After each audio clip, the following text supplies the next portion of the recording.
మేమందరం. మామూలుగా చిన్నప్పుడు ఇలాంటి భోజనాలు ఉండేది.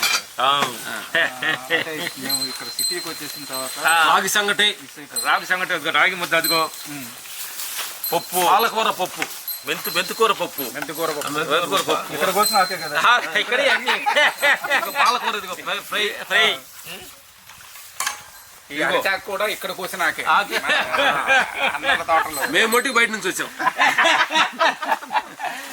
ఏం లేదు అంటే మిత్రులు ఏంటంటే ఇదిగో చట్నీ తోటి మీరు అనగనొచ్చు. అద్భుతమైన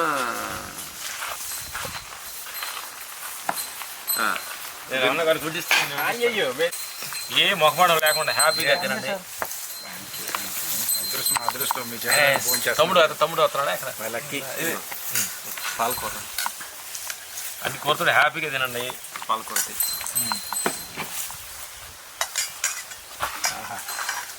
అదిరిపోయింది. కొద్దిగా సంగతి తిని కొద్దిగా అన్నం తిన్నా. కొంచెంగా టేస్ట్ చేసుకోండి. చట్నీ మాత్రం అదిరిపోయింది. చట్నీ అదిరిపోతే మాకు చట్నీ హైలైట్ ఇక్కడ.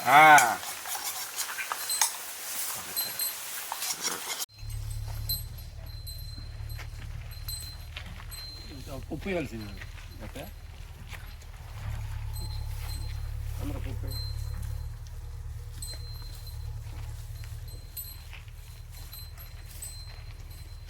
ఈ పొద్దున హాయిగా మీరు 100 సంవత్సరాలు సినిమాలు చేస్తూనే ఉంటారు. అంత హెల్తీగా ఉంటారు. అక్కడ పప్పు వేయండి. పప్పు పచ్చడి కావాలనుకుంటుంది.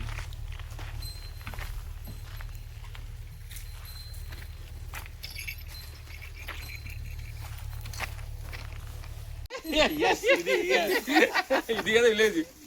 నేను ఎవరో వస్తాను, నువ్వు వస్తాను కదా మేము. నైస్, థ్యాంక్ యూ అన్న. Thank you. సంక్రాంతి పండగకి బిఫోర్ నూతనం ఫోటో తీస్తారండి. అన్నయ్య రండి, ఫోటో తీసి.